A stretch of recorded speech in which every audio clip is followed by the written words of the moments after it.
Ang kwentong ito ay hango sa totoong buhay. Mula ito sa isa nating kabayan na itago na lang natin sa pangalang Indong. Walang eksaktong taon, probinsya ng Isabela. Talagang wala nang tigil ang digmaang ito.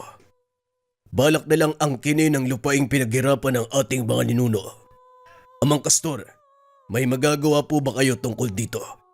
Marami na sa mga kasamaan kong nalagas. Ayoko nang madagdagan pa. Wika ni Igor. Alam kong nahaharap sa matinding pagsubok ang ating tribo dahil sa pagdating ng mga dayuhang nakabaluti. Walang sandata mula sa atin ang kayang tumalab sa kanilang suot. Kung akong tatanungin mo, Igor, wala akong magagawa. Wika ng amang si Castor. Pero kayo ang pinuno ng tribo natin.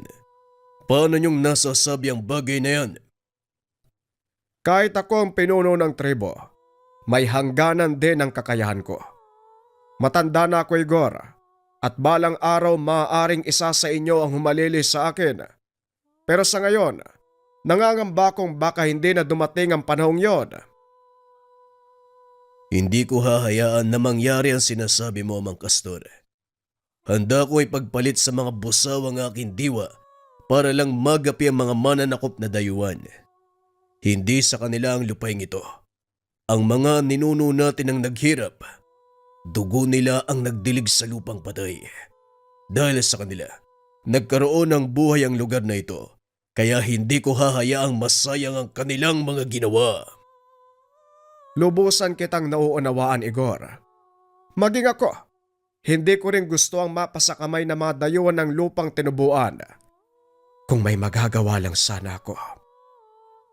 Mukhang malalim ang inyong pinag-uusapan. Maaari bang makisali? Kilas, ikaw pala.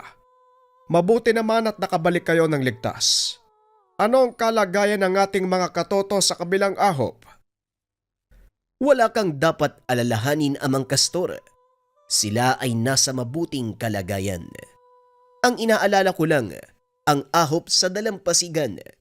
Sa oras na magapi sila ng mga dayuhan, siguradong tayo na ang susunod. At yun ang iniiwasan kong mangyari. Hindi ako papayag na malupig tayo ng mga dayuhan. Kilas bilang punong babaylan, ano ang may papayo mo? Panggagamot ang aking kasanayan at wala sa digmaan, kaya hindi ko alam kung ano ang ipapayo ko.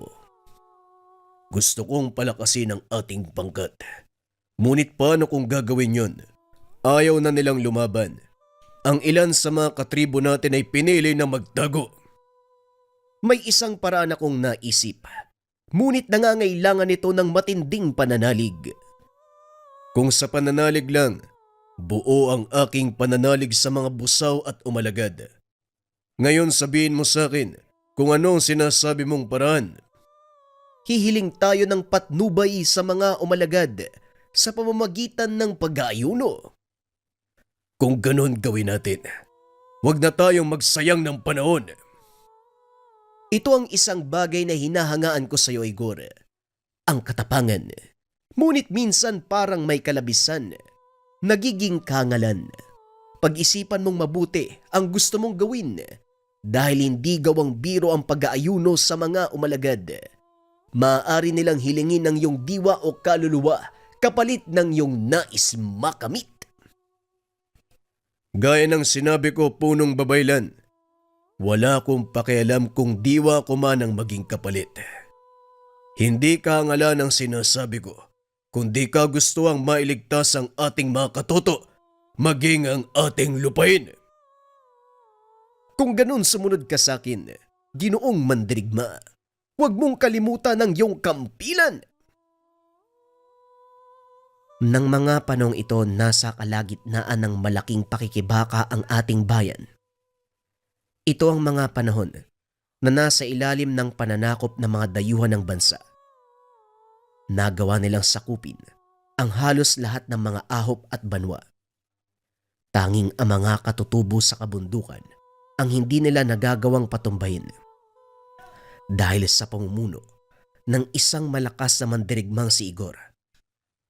Nagawa nilang pangalagaan ng kabundukan, kaso nga lang sa kasamaang palad, wala sa kanilang mga sandata ang kayang tumagos sa makapal na baluti ng mga dayuhan, kaya naman unti-unti silang nagagapi.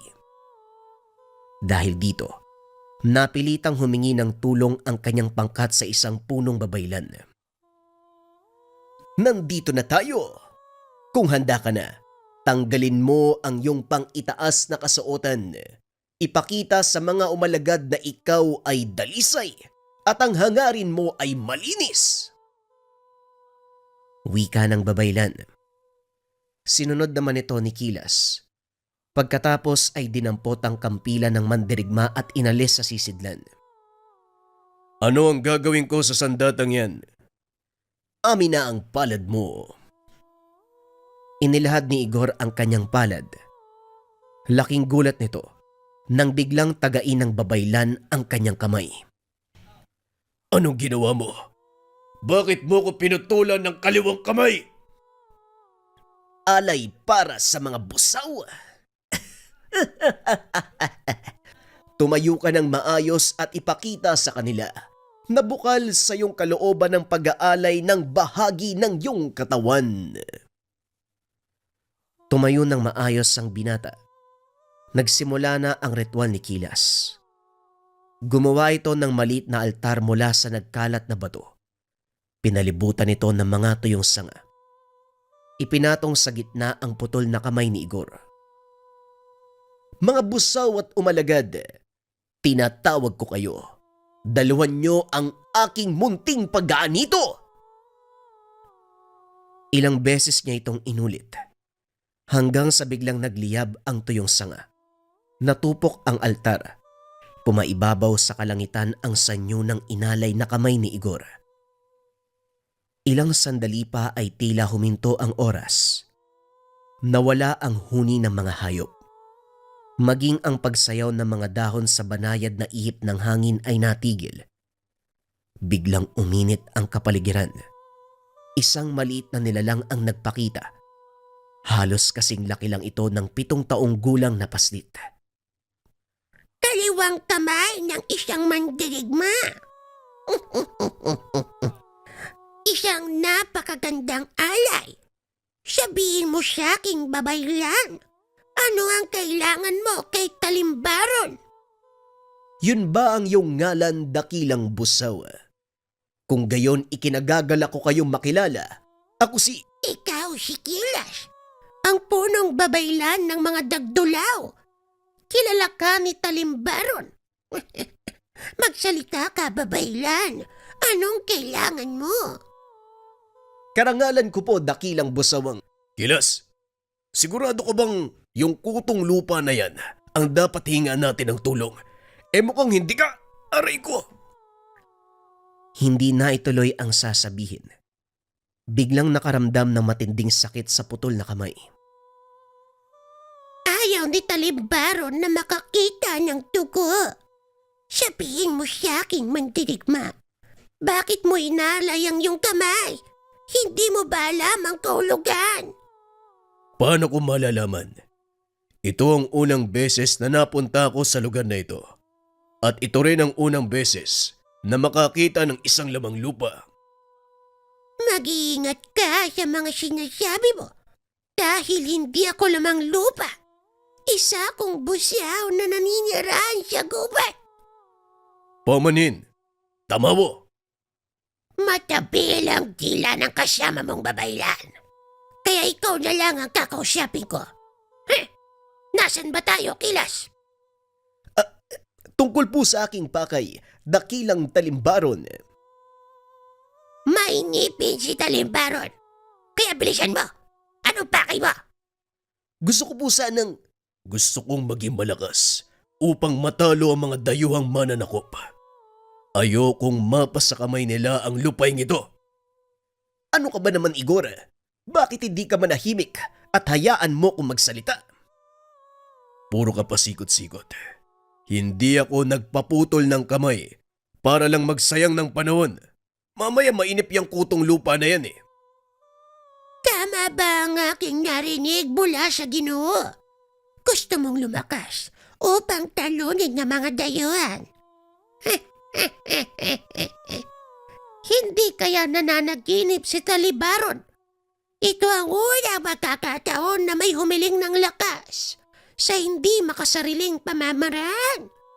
Kung ganon, ibibigay ni Talibaron ng iyong kahilingan.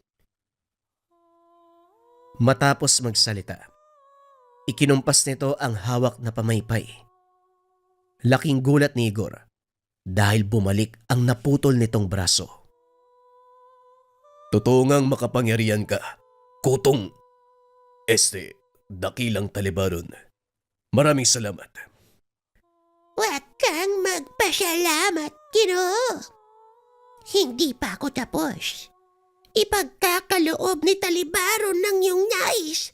Kung hindi lang kamay ang ihalay mo, kung hindi ang buong katawan.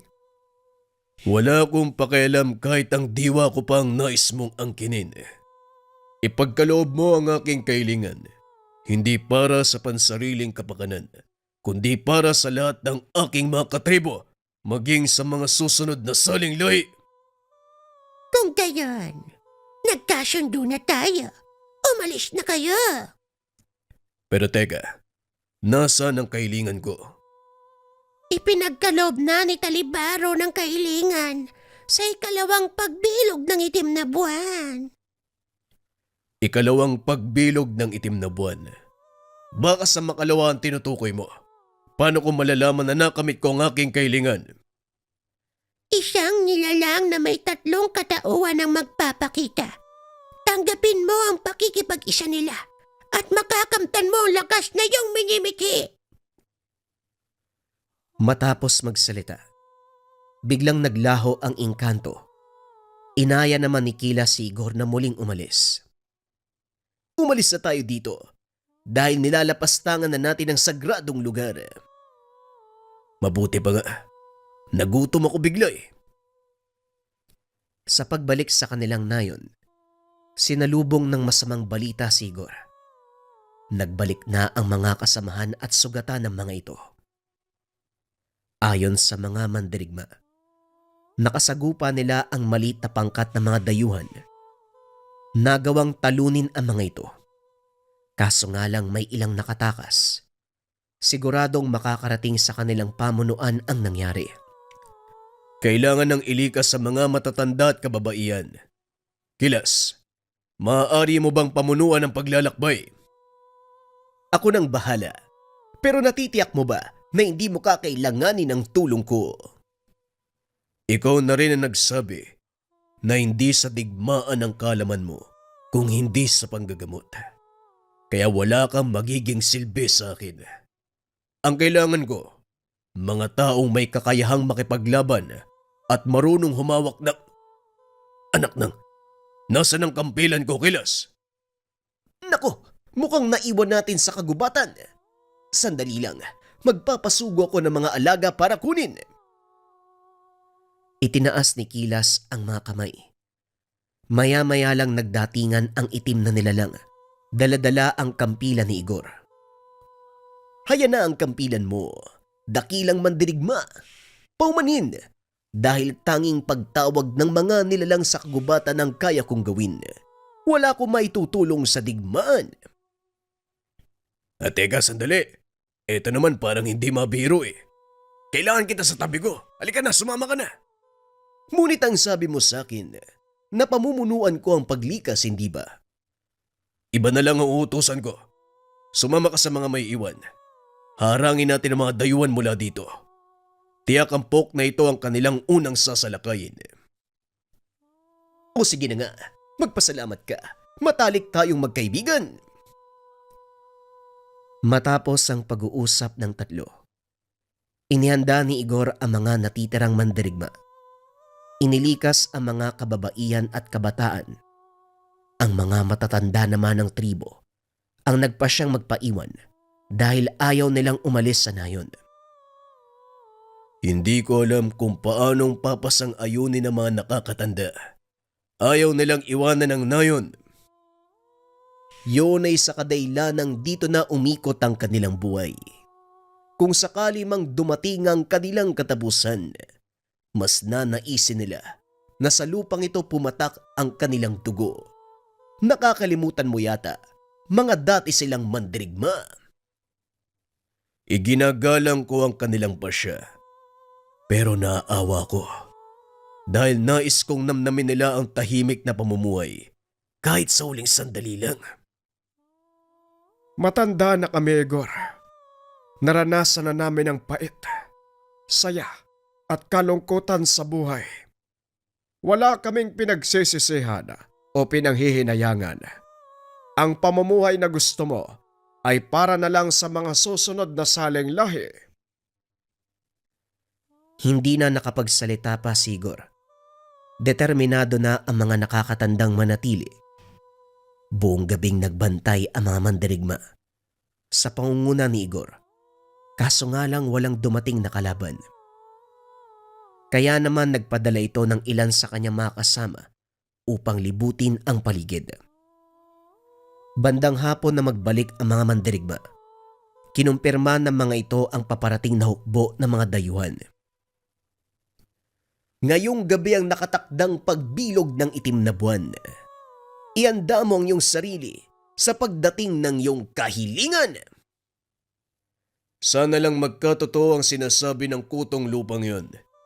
Ayokong mawi sa wala ang inaantay ko. Ilang sandali pa. Nakarinig sila ng huni ng mga budyong. Mula ito sa hanggana ng nayon. Sa mga hindi nakakalam, ang budyong ay isang uri ng kagamitan na gawa sa malaking kabibe.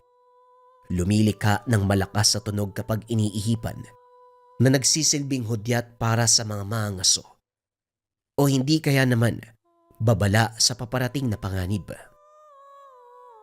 Balik tayo sa kwento. Nandito na sila, Kilas. Magsipaganda kayo. Walang sasalakay ng malapitan. May dala silang sibat at hindi rin sila kayang tabla ng ating mga palaso. Sa mga namamana, puntirehin niyo ang kanilang leeg dahil yon ang pinakamainang...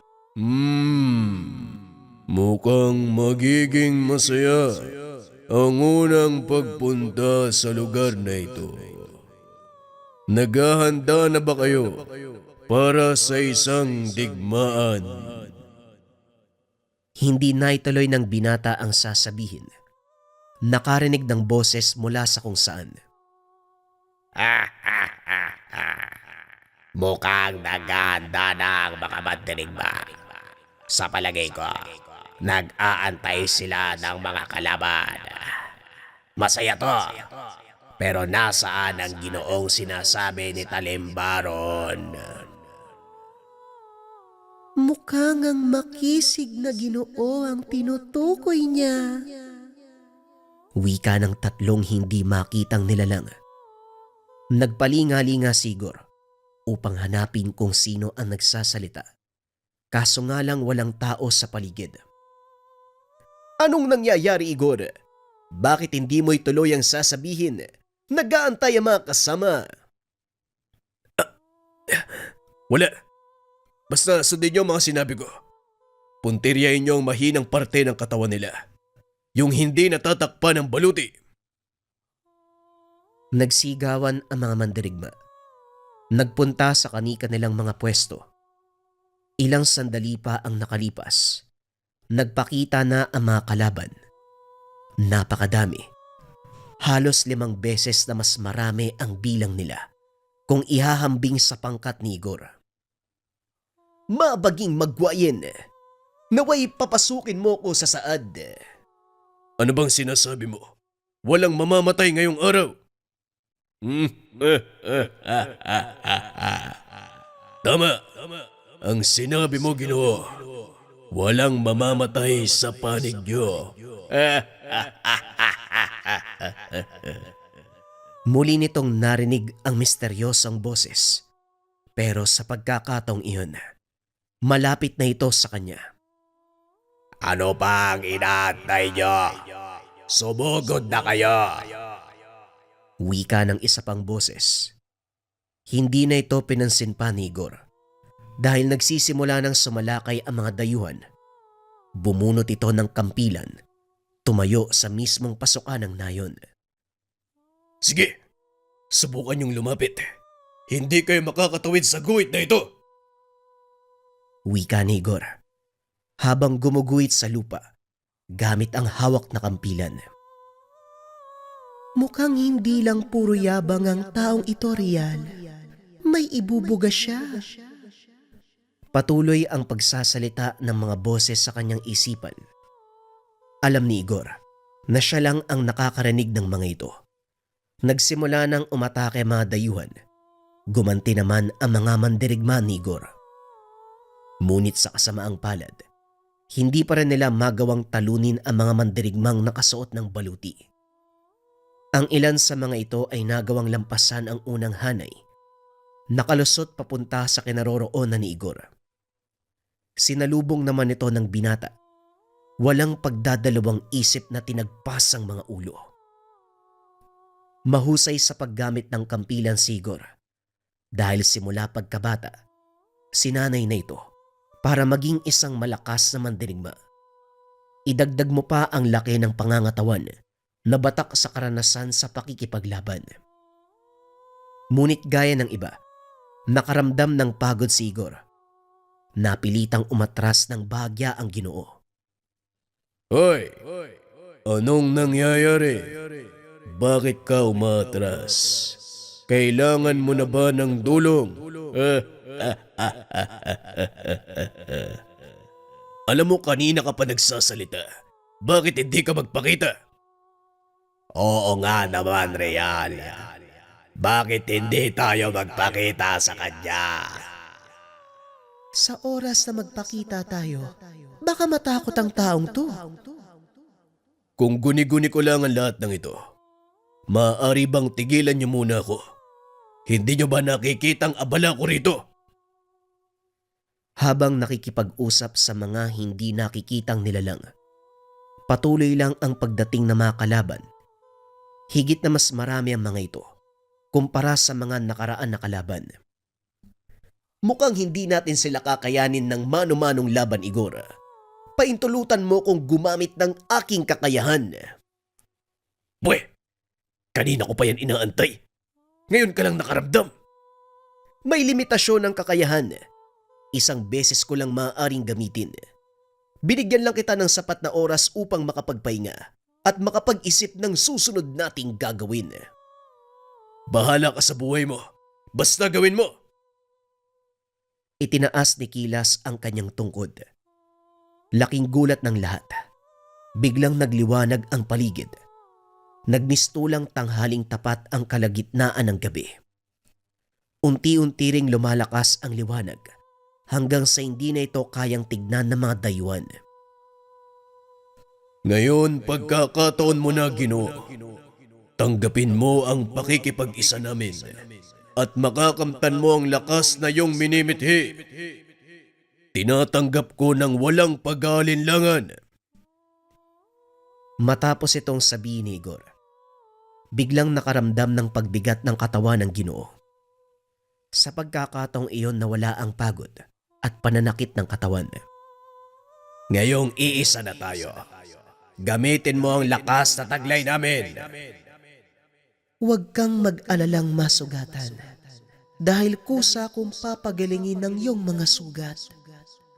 Mahusay kung ganun. Matapos ang pag-uusap, humupa ang matinding liwanag. Nagatrasan ang mga kasama ni Igor. Naiwan silang dalawa ni Kilas na nakatayo sa harapan ng napakaraming kalaban. Paumanhin, Igor, ngunit hanggang doon lang ang kakayahan ko. Hindi pa rin kita masasamahan sa pakikipaglaban. Naubos ang lakas ko dahil sa ritual. Umatras ka na, Kilas. Ako nang bahala dito. Napansin ng babaylan ang biglang paglaki ng pangangatawan ng kaibigan. Maging ang buhok nito ay lalong humaba. Napangiti si Kilas. Alam niyang ito na ang pinaka-inaantay na sagot sa kahilingan ng Ginoo. Hinawakan ni Igor sa isang kamay ang kampilan. Dumampot ito ng isa pang sibat.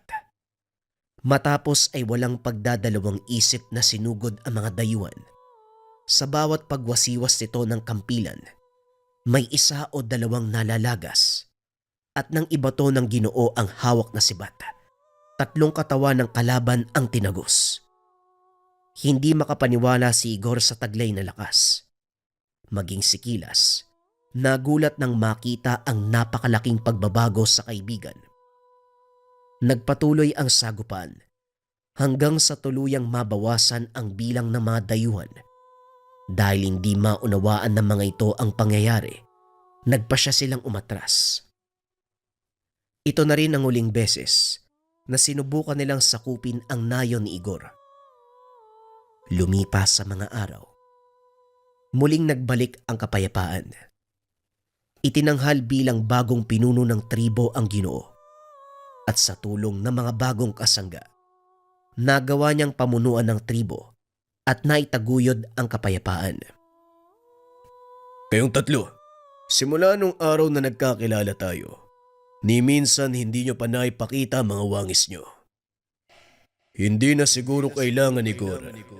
Nakakausap mo kami at sapat na yun. Para sa akin, hindi sapat na tinig lang ang naririnig ko mula sa inyo. Nais ko makita ang wangis ng mga nilalang na nagbigay sa akin ng lakas. May punto ang sinasabi ni Igor. Ano sa tingin mo, Sambal? Tama ang Ginoong Mandirigma Real. Siguro napapanahon na para magpakilala tayo sa kanya. Matapos itong sabihin ng tatlo, isang malaking nilalang ang nagpakita sa harapan ni Igor. Ngunit ang kinagulat niya, 3 ang ulo ng nilalang na ito. Ang pangalan ko ay Real. Ako nagbigay sa iyo ng lakas. Ako naman si Jubal, ang nagkakalob sa iyo ng katalinuhan. Ako naman si Sambal, ang nagpapagaling ng mga pinsala mo. Kaming 3 ay magkakapatid na nasa iisang katawan. Ang tawag sa amin ng ibang nilalang ay gawi-gawin. Bagyang nagulat ang binata nang malamang iisa lang ang katawan ng 3 nilalang na nakakausap. Nakakabigla. Pero hindi na ako magtataka dahil nakita ko na yung maliit na busaw.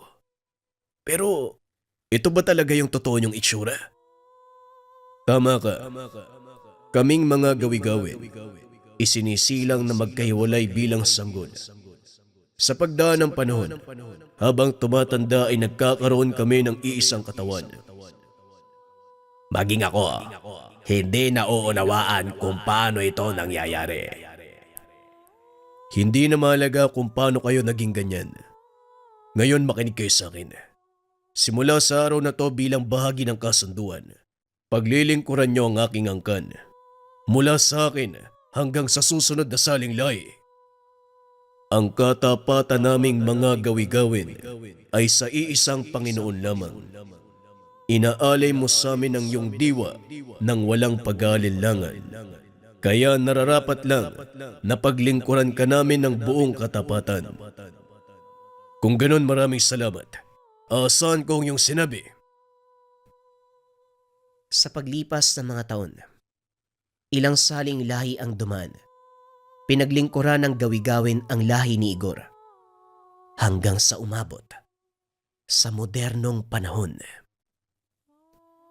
Para naman pong imposible yung nangyari sa kwento mo, Lolo. Wika ni Indong. Imposible kung ibabatay mo sa modernong panahon. Kayong mga bagong henerasyon, nakakalimutan ang ating kasaysayan. Wika ni Tatang Mako. Hindi naman po sa ganun, Lolo. Pero talaga bang nangyari yan nung unang panahon? Oo, totoo ang kaganapang iyon. At ang kasaysayang ito ay patuloy na ipinapasa ng ating pamilya. E di kung ganun, sino po yung sumunod na naging Panginoon ng, ano yun, gawi-gawin? Walang makakapagsabi, Indong. Maaring ikaw o maaring ang Manong Leos mo. Aba, mukhang naririnig ko yung pangalan ko dyan ah. Ano bang pinag-uusapan niyo ni Lolo? Ay, Manong Leus, nandito ka na pala. Wala naman po, pinag-uusapan lang namin yung tungkol kay Apo Igor. Saka yung sa gawi-gawin. Ikaw talaga, kinukulit mo na naman si Lolo ha. Alam mo naman na kailangan niya magpahinga, di ba? At saka hindi ba dapat natutulog ka na? Tanghaling tapat oh. Kakatapos ko lang pong kumain. Mamaya na. Hayaan mo muna ang kapatid mo. Nga pala, wala ka bang pasok ngayon? Meron po, Lolo. Inutusan lang ako ni tatay na puntahan si Indong. Sandali lang ako. Babalik ako kagad sa kampo eh. Ganun ba? Kumain ka muna. Siguradong hindi masarap ang luto ng kusinero nyo doon. Nagluto ang Tia Minggay mo ng masarap na tinola. Sige po, Lolo. Punta muna ako sa kusina ha. O ikaw, pagbalik ko dito dapat tulog ka na dyan sa higaan mo ha. Opo. Bagalan mong pagkain, Manong ah. Sira ulong bata to. Sige na, magpahinga ka dyan. Nang mga sandaling ito, isa ng sundalo si Leus, sinundan ng yapak ng kanyang ama at ng mga kanununuan. Maging si Lolo Mako, isa ding retiradong sundalo. Mula sa angkan ni Igor ang binata at sa pagdaan ng panahon nare-respeto sila sa lugar. Hindi dahil sa pagiging angkan ng mga sundalo, ngunit bilang mabuting mamamayan. Sa labas ng tahanan ni Mang Mako, may watawat ng bansa. Simbolo na dati siyang kasapi ng hukbong sandatahan. At sa mismong pintuan ng kanilang bakuran, nakasulat ang simbolo ng kanilang angkan. Ito ay ang nilalang na may 3 ulo. Sa tuwing napapadaan si Leo sa trangkahan, hindi nito lubos maisip kung saan nagmula ang simbolong iyon. Naunawaan niya lang ito nang marinig ang kwento ni Lolo Mako. Pagkatapos kumain, muling bumalik sa sala ang binata. Nakita nito na tulog na ang kapatid habang kinakamot ni Mang Mako ang likod. Napakabait na bata nitong si Indong. Simula nang iwanan siya ng tatay mo. Na minsan, hindi ako nagkaroon ng problema. Mabait naman po talaga si Indong. Kaso makulit lang. Gustong gusto niyang naririnig yung kwento niyo eh. Pero sa bandang huli, hindi naman naniniwala. Paulit-ulit niyang tinatanong kung talaga bang nangyari mga yun. Tama ka. Normal lang yan sa mga bata. Pero Lolo, totoo bang may alagang gawi-gawi ng pamilya natin? Walang nakakaalam ng sekretong ito, Leos. Ni minsan, hindi pinagsabi ng mga ninuno ko sa iba ang tungkol dito. Gayunpaman, kahit hindi ko nagawang makita ang sinasabi nilang nilalang, naniniwala ko, totoo ang lahat ng tungkol sa kanya. Pag-uusap ng maglolo. Matapos ay nagpaalam na si Leus na babalik sa kampo dahil may trabaho pa itong kailangang tapusin. Pagdating sa kampo, isang nakakagulat na balita ang sumalubong sa kanya. Nagpatawag ng pagpupulong ang kanyang ama na noon ay commander ng himpilan. Mabuti naman at nakarating ka na sa Rento. Mupo ka. Sisimulan natin ang pagpupulong. Wika ni Mang Simon. Pasensya na po, Kolonel. Medyo natagalan sa pakikipag-usap kay Lolo. Walang problema. Hindi naman nakaplano ang pagpupulong. Ngayon makinig kayo lalo na ikaw, Leus. Mahalagang malaman nyo ang mahalagang impormasyon na ito. Muli na namang nagbanta mga terorista sa pag-atake. Ang punterya nila ang gaganaping pagbisita ng gobernador sa bayang ito.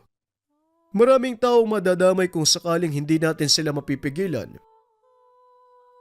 Teka, Kolonel. Bakit ngayon lang nakarating sa atin yung impormasyon? Sa susunod na araw na darating ang gobernador, nakahanda na mga tao para magsilbing bantay sa pagdadausan. Nahuli ng kapulisan ng isa sa mga espiyang pinadala. Nakipagtulungan naman eh. Sinabi niya ang lahat. Nakakapagtaka. Bakit ipagkakanulo ng isang terorista ang kanya mga kasama? Hindi natin alam kung anong dahilan ng taong yun. Pero kung sakaling totoo man ang sinabi niya, malaking banta sa ating gobernador. Leus, kailangan ko mga tao mo sa lugar. Walang problema, Kolonel. Ako na pong bahala. Pagkatapos mong kausapin ang mga tauhan mo, pumunta ka sa tanggapan. May ibang bagay tayong pag-uusapan. Maliwanag po. Mauna na ako. Kailangan pang pagandahin ng mga tauhan. Kinausap ng binata ang mga tauhan. Inilapag ang panibagong plano. Matapos ay nagtungo ito sa tanggapan ng ama. Kumatok. Binuksan ang pintuan sabay saludo. Ibaba mo yung kamay mo kapag tayong dalawa lang magkarap. At saka pwede mo kong tawagin tatay. Pero, ano po bang dahilan bakit kailangan niyo akong kausapin ng pribado? Leus, mapanganib ang misyon na ito. Hindi lang basta pananambang ang plano ng mga terorista. Maaaring dukutin nila ang ilang mahalagang taong kasama ng gobernador at siguradong napagandaan nila ito. Nakita na ng mga tauhan ko ang lugar na pagdadausan ng talumpati. Kabisado namin ang bawat sulok at sa katunayan, naroon na sila sa posisyon pagdating ng araw na yun. Alam kong mahusay ka sa ganitong usapin. Pero tandaan mo, tao ka lang din. Huwag kang mag-alala, tay. Nakalimutan mo na ba? May alaga tayong gawi-gawin. Ay naku, yan talagang lolo mo. Kung ano-ano ang sinasabi sa inyo. Pero hindi ko rin naman sinasabing hindi totoo ang tungkol doon. Tiwala lang, tay. Alam kong malulusot natin ang bawat gusot. Matapos ang pag-uusap, nagpaalam ang binata na lalabas ng kampo upang puntahan ng kapatid. Ginagawa ito ni Leus sa tuwing sasabak sa operasyon. Indong, magpakabait ka dito kay Lolo ha. Huwag mong bibigyan ng problema.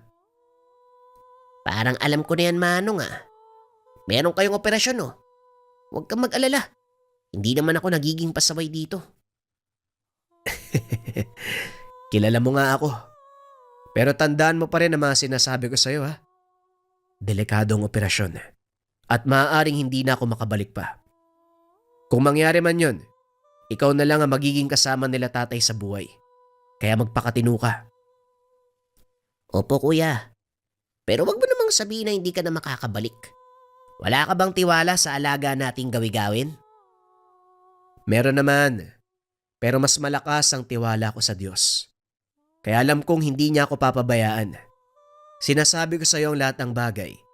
Dahil ito ang katotohanan sa likod ng trabaho ko. Bilang sundalo. Hindi ka ba natatakot mamatay? Anong hindi? Siyempre natatakot ako, no? Pero hindi para sa sarili ko. Kundi para sa mga may iwan ko. Mula tayo sa lahi na mamandirigma. Kaya wala kang dapat ipag-alala, Manong. Yan ang gusto ko sa iyo eh. Biglang dumating sa tahanan si Mang Mako. Mukhang seryoso ang pinag-uusapan nyo ah. Wala naman po, Lolo. Meron kasi akong operasyon sa Makalawa eh. Alam niyo naman, ugali ko na yung ganito. Ganun ba? O siya, pagkatapos mong kausapin niyang makulit na yan, sumama ka sa akin. Tapos na kami mag-usap, Lolo. Saan ba tayo pupunta?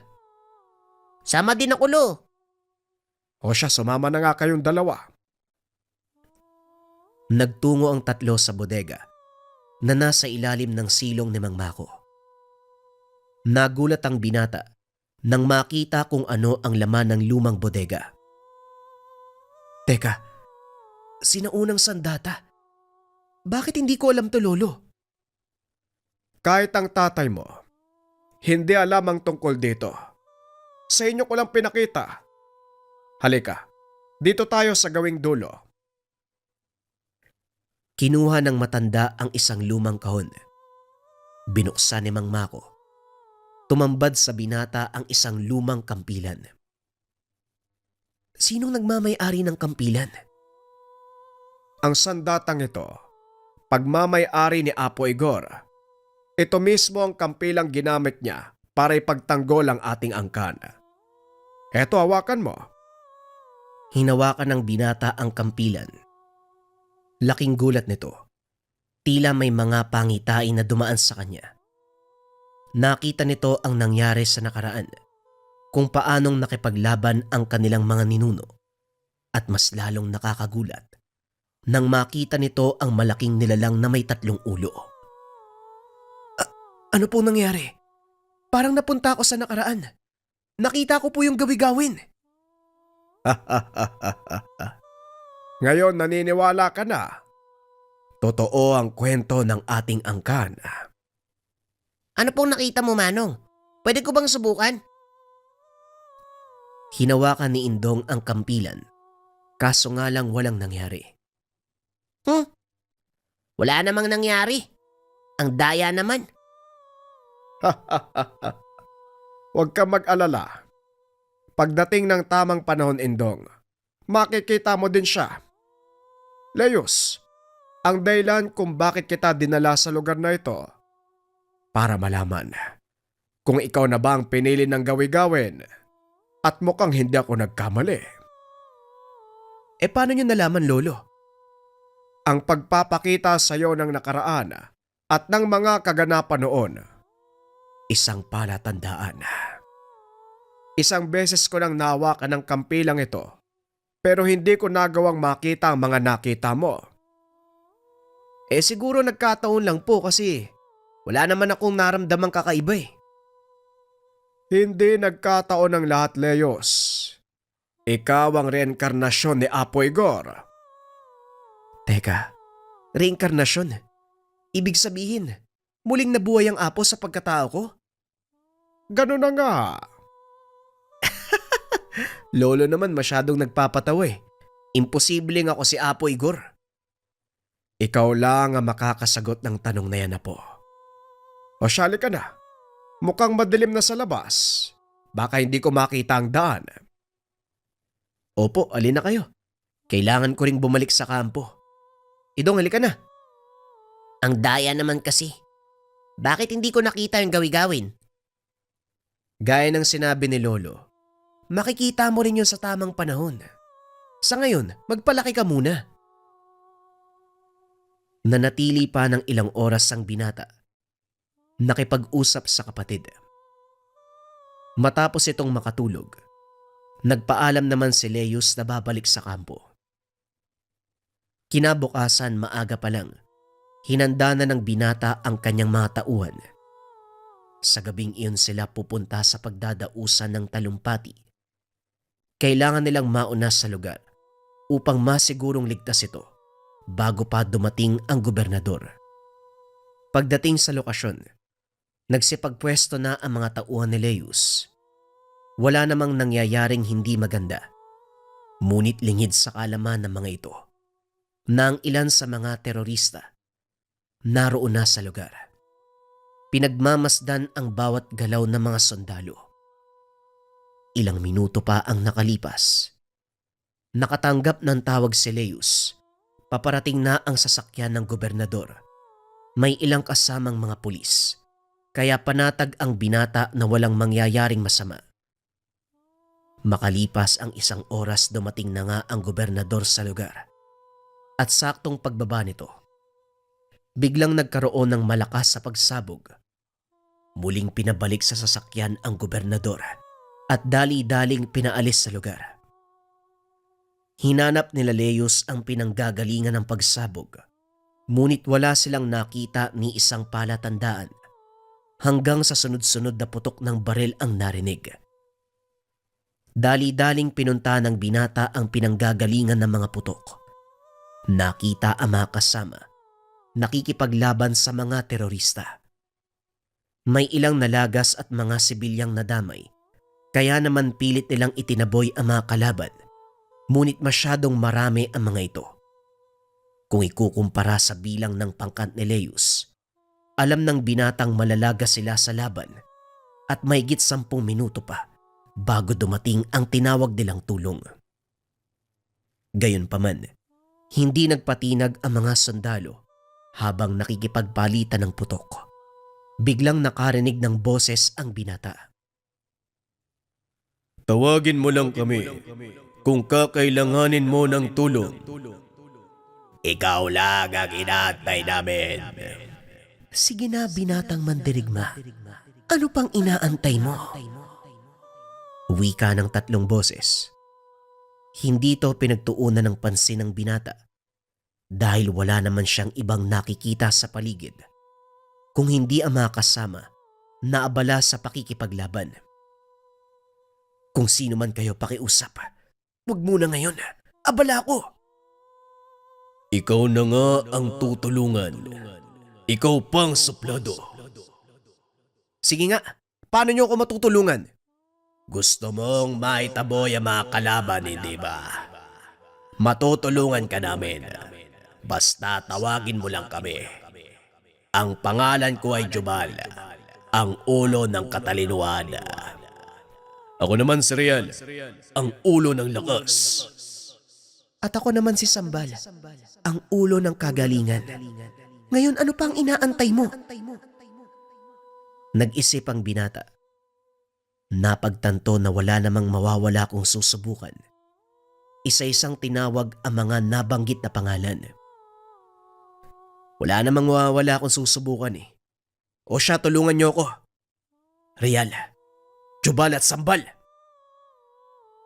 Matapos itong sabihin, lumabas sa pinagtataguan ng binata.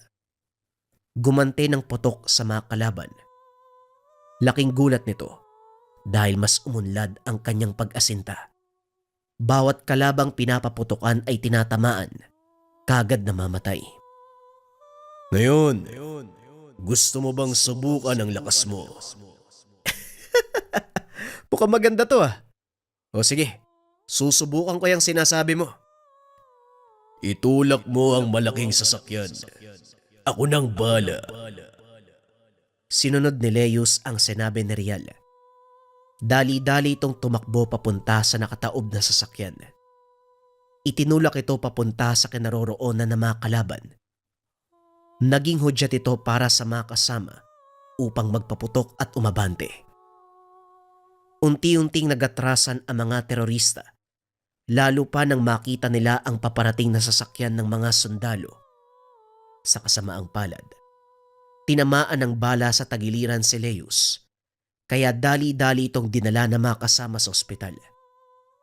Kaso nga lang pagdating, nagtaka ang mga doktor dahil wala silang nakitang sugat. Ano ba talaga ang nangyari, Leus? Sigurado ko bang tinamaan ka ng bala? Tignan niyo ang uniforme ko. May dugo at may butas dahil sa tama ng bala. Pero bakit walang sugat? Hindi ko alam, tay. Pero sigurado ko, tumago sa katawan ko yung bala. Walang dapat makaalam nito ha.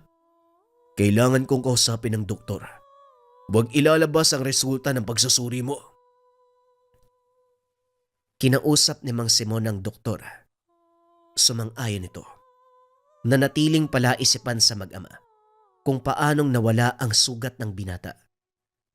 Dahil sa nangyari, binigyan ng ilang araw na pahinga si Leus. Bagaman tutol ang binata, wala naman siyang kakaibang nararamdaman. Wala itong magagawa kung hindi sumunod sa utos ng nakakataas. Pilit pa ring iniisip kung ano ang nangyari, kung paanong gumaling ng ganon kabilis ang kanyang mga sugat. Hanggang sa maisipan nito, kausapin ang mga nilalang na tumulong sa kanya. Nagpunta ang binata sa likod ng bahay upang walang makakita o makarinig ng gagawin.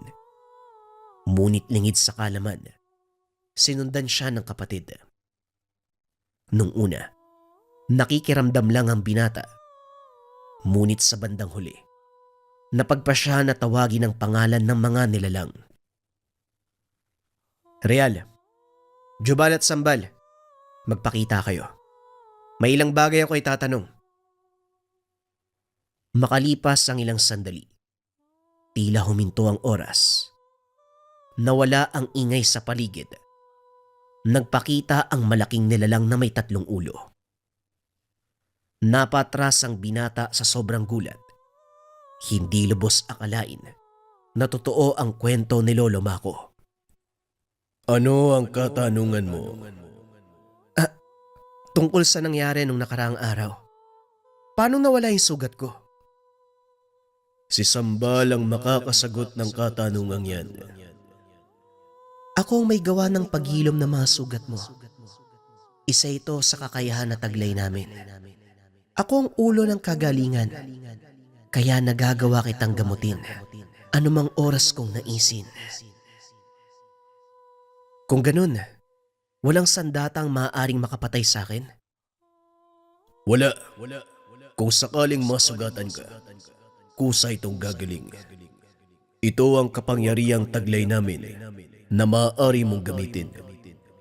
Ngunit tandaan mo, Leus, hindi lang mga tao ang maaari mong kalabanin. Darating ang panahon, kakaharapin mo ang isang makapangyarihang nilalang. Makapangyarihang nilalang? Anong uri? Isang babaylan na naghangad ng mas malakas na kapangyarihan dahil sa sobrang kasakiman. Inalay nito ang kanyang kaluluwa sa bathala ng kailaliman. Ngunit nagawa siyang talunin ni Igor. Kalaunan ay naikulong, pero nalalapit na ang huli niyang pagbangon. Ito rin ang dahilan kung bakit pinakawalan kami ng iyong Lolo Mako. Pinakawalan? Bakit? Saan ba kayo nakakulong? At paano nangyari yun? Ito ang kampilang pagmamay-ari ni Igor. Ito ang nagsilbi naming tahanan sa loob ng 100 taon. Matapos ang mahabang kaguluhan, nagmaging payapa ang lahat. Nagpasya si Igor na ikulong kami sa kampilan upang makapagpahinga. At sa oras na mahawakan ito ng kanyang reinkarnasyon, muli kaming magigising. Ibig sabihin, alam ni Lolong tungkol dito noon pa man? Tama ka. Isa ang lolo mo sa mga naging tagapangalaga ng kampilan. Kaya alam niya ang kasaysayan ng sandata. Ngayong alam mo na ang lahat, ihanda mo ang iyong sarili dahil lalaban ka. Hindi lang para sa iyong angkan, kundi para iligtas ang sangkatauhan mula sa tuluyan nitong pagkawasak. Matapos sabihin ng gawi-gawin ang mga kataga, muli itong naglaho. Nagsimulang bumalik ang paligid sa dati. Dali-daling umalis sa lugar si Indong, sa takot na baka makita siya ng nakakatandang kapatid. Pasimple itong naupo sa tangan ng bahay habang inaantay si Leus. O Manong, saan ka nang galing? Saka bakit parang balisa ka? Wala naman. Masama lang ang pakiramdam ko. Pwede mo ba ako ikuha ng tubig? Dali-daling tumayo ang kapatid. Lingid sa kalaman ng binata. Alam na ni Indong kung ano ang bumabagabag sa kanya. Ilang sandali lang bumalik si Indong bitbit ang isang baso ng malamig na tubig. Manong, alam ko na kung anong nasa isip mo. Pasensya ka na, sinundan kita kanina. Nakita ko na yung sinasabi ni Lolo Mako. Narinig ko yung pinag-uusapan nyo ng gawi-gawin. Nagulat si Leo sa sinabi ng kapatid. Anong sinabi mo? Nakita mo rin yung gawi-gawin? O Indong, huwag mong ipagsasabihan kahit kanino ha. Dahil una sa lahat walang maniniwala sa'yo. Ikalawa, kung may maniwala man, maaaring magkaroon ng malaking kaguluhan. Naiintindihan ko naman, Manong. Kaya wala kang dapat alalahanin. Nga pala, alam mo ba kung kailan darating yung sinasabing tao ng gawi-gawin? Hindi, Indong. Wala akong ideya kung sinong tinutukoy ng... Si Kilas, ang dating kaibigan ni Apo Igor. Matapos ang mahabang digmaan, nagpa siya ang pinuno ng ating angka na ikulong ang gawi-gawin. Hindi sumang-ayon si Kilas dahil nais itong maangkin ng kapangyarihan ng nilalang. Nagulat ang dalawa nang marinig ang boses ni Mang Mako. Napatayo sa kinaupuan si Leus. Lolo, kanina ka pa dyan? Narinig ko ang lahat ng pinag-uusapan nyo. Binabati kita dahil sa wakas, nagawa mong palayain ang gawi-gawin sa kanyang kulungan. Simula pa lang pala, alam niyo ang lahat ng tungkol dito. Bakit hindi mo sinabi sa akin, Lolo? Hindi ko sinabi sa'yo dahil na mga panahong yan, hindi pa ako sigurado kung ikaw nga ba ang reinkarnasyon ni Apo Igor. Pero ngayon, ikaw mismo nagpatunay at lahat ng sinabi sa'yo ng isa sa mga ulo ay totoo. Kailangan mo itong pagandaan dahil ikaw lang ang tanging makakatalo kay Kilas. Matapos ang pag-uusap, unti-unting naliwanagan ang isipan ni Leus. May tungkulin na dapat gampanan. Protektahan ng mga tao. Ilang araw ang nakalipas, wala namang nangyaring kakaiba. Muling nagbalik sa serbisyo ang binata. Tuwang-tuwa ito dahil tinanggal ng mga ospital ang ilang araw nitong bakasyon. Mabuti naman at nakabalik ka na sa serbisyo. Nga pala, ito ang bago mong gagawin. Pangunahan mong investigasyon sa isang baryo. Misteryosong namamatay ang mga tao eh. Ang sanhi ng pagkamatay, pagkaubos ng dugo. Nasa loob ng sobre niya ng mga detalyeng nakalap ng pulisya sa lugar. At bilang pinuno ng intelihensya, tayong may karapatang busisin kung ano ang totoong nangyari doon. Teka, mukhang kakaiba ang kasong to ah. Malaking sugat sa leeg na parang kinagat ng kung anong hayop. Sinisip-sip nito ang dugo ng mga biktima. Hindi kaya vampira yung pumapatay? Alam kong yan ang sasabihin mo pero duda ako. Walang ganon sa kasalukuyang panahon. Ang mabuti pa, puntahan ko na lang yung baryo. Nang sa ganun, makakuha ako ng mga sagot. Mabuti pa nga, magsama ka ng ilang katao. Hindi na tay. Mas madali kung ako ang kikilos. Isa pa, mag-iimbestiga pa lang naman ako eh. Wala naman sigurong bakbakan sa lugar na yun. Bahala ka. Basta hanapan mo ng kasagutan ng lahat ng ito. Tumuloy ang binata sa sinasabing baryo. Tinanong sa mga mamamayan kung ano ang totoong nangyari. Ayon sa mga ito, isang matanda ang nakita nilang umaaligid sa lugar. Isa-isa nang namamatay ang mga kalalakihan sa baryo. Nagtaka si Leus dahil pawang mga lalaki ang nagiging biktima. Napag-alaman din ni Leus, malulusog na kalalakihan ang naging biktima ng kung anong gumagalang nilalang. Ayon pa sa mga residente, simula ng maganapang patayan, hindi na nila muling nakita ang matanda. Ngunit may isang matipunong lalaki na may mahabang buhok ang nakitang pagala-gala sa lugar. May hawak itong baston at punong-puno ng tato ang katawan. Sa pagpapatuloy sa paglalakad ng binata, nakasalubong nito ang sinasabing lalaki. Ngunit wala namang ginawang kakaiba. Kaso lang nang palayo na si Leus, nakaramdam ng hindi maganda. Nanigas ang katawan ng binata na tila may kung anong nakagapos. Ilang sandali pa nakaramdam ito. Papalapit sa kanya ang lalaki. Anong ginagawa ng isang kagaya mo sa lugar na ito? Hindi mo ba alam ang panganib? Sino ka? Anong ginawa mo sa akin? Wala naman. Iginapos lang kita para hindi ka makagalaw. Kailangan ko ang lakas mo. Mukhang nagkamali ka ng bibiktimahin. Anong ibig mong sabihin? Real, ipakita mo sa taong to ang ibig kong sabihin. Biglang nakalas ni Leus ang kung anong nakagapos sa kanya. Bagay na kinagulat ng lalaki. Paano mong natanggal ang ginawa kong tanikala? Sandali lang. Tama bang narinig ko? Binanggit mo ang pangalan ni Rial. Tama ka. At mukhang alam ko na kung sino ka. Ikaw si Kilas, di ba? Matalas ang isipan mo. Kung ganon ikaw ang reinkarnasyon ni Igor, ang traidor kong kaibigan. Talagang pumapabor sa akin ang mga bathala. Hindi ko na kailangan maghanap pa sa malayo. Mapapasa akin na sa wakas ang kapangyarihan ng gawi-gawin. Tinanggal nito ang telang nakabalot sa katawan. Tumambad ang mga tato na hindi maunawaan. Nagliliwanag ang mga ito habang nagpapalipat-lipat ng pwesto.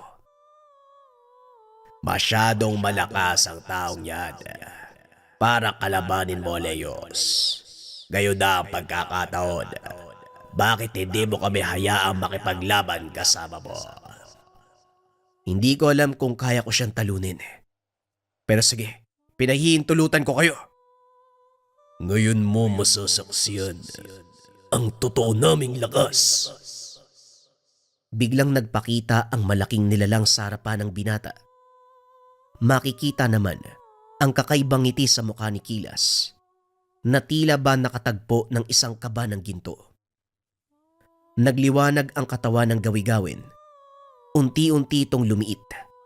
Hindi na makita ni Leos kung ano ang nangyayari. Kaso nga lang nang humupa ang liwanag. Tumambad sa binata ang panibagong nilalang. Sa pagkakataong iyon, may pakpak na parang sa agila. Ngunit kasing puti ng ulap. Nakasuot ng gintong baluti. May 3 ulo ng hayop. Leon, agila at baka.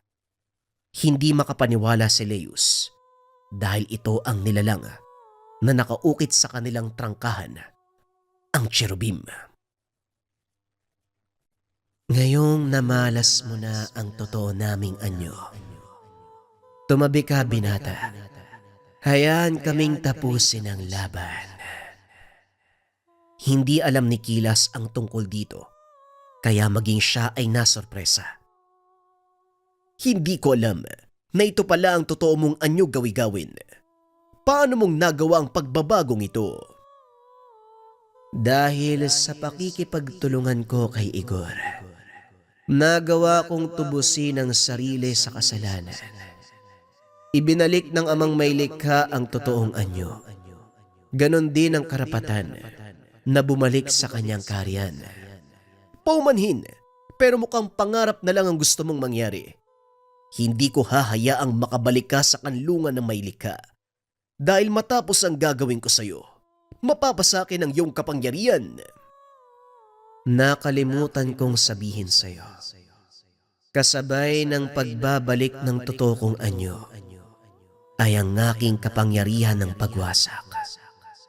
Ngayon matitikman mo ang aking hatol, parusang kamatayan. Inilabas ng nilalang ang kanyang sandata at sinugod ang babaylan. Mula naman sa ilalim ng lupa, naglabasan ang malalaking nilalang, gawa sa putik. Sa isang kumpas lang ng sandata ng cherubim, naglaho ang mga ito. Bagay ni kinagulat ni Kilas. Maging si Leos hindi makapaniwala sa mga nasaksiyan na tila ba nanonood dito ng isang napakagandang palabas. Ito pala ang kapangyarihang taglay ni Apo Igor.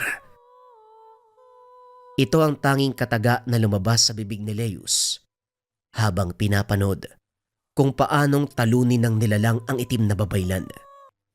Dahil sa nakuwang kapangyarihan, nagtagal ang laban ng dalawa. Ngunit sa bandang huli, nanaig ang cherubim. Itinarak nito ang sandata sa katawan ng babaylan. Kagad natupok. Sa pagkakataong iyon, alam na ni Leos na nagtagumpay ang nilalang. Matapos ang laban, ikinumpas nito ang kanyang kamay. Muling nagbalik sa dati ang paligid. Maraming salamat at hinayaan mo kaming makalaya. Ngayong tapos na ang tungkulin namin sa lupa. Masaya kaming nakapaglingkod sa inyong angkan hanggang sa muling pagkikita. Matapos magsalita, kagad naglaho ang nilalang sa pamamagitan ng nakakasilaw na liwanag.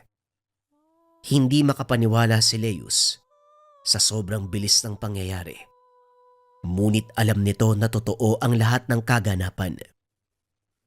Walang ibang nakakaalam sa nangyari dahil na rin sa kapangyarihang taglay ng cherubim na pahintuin ang oras. Tanging si Leus ang nakasaksi ng buong kaganapan at kalaunan ibinahagi sa nakababatang kapatid. Sa paglipas ng panahon, hindi na muling nagpakita ang gawi-gawin. Ngunit naniwala si Indong na nasa paligid lang ito at patuloy silang binabantayan. Hindi man lubusang nasaksiyan ng paslit ang nangyari. Naniniwala ito. Totoo ang naging kwento ng kanyang nakakatandang kapatid, ang nangangalaga sa gawi-gawin.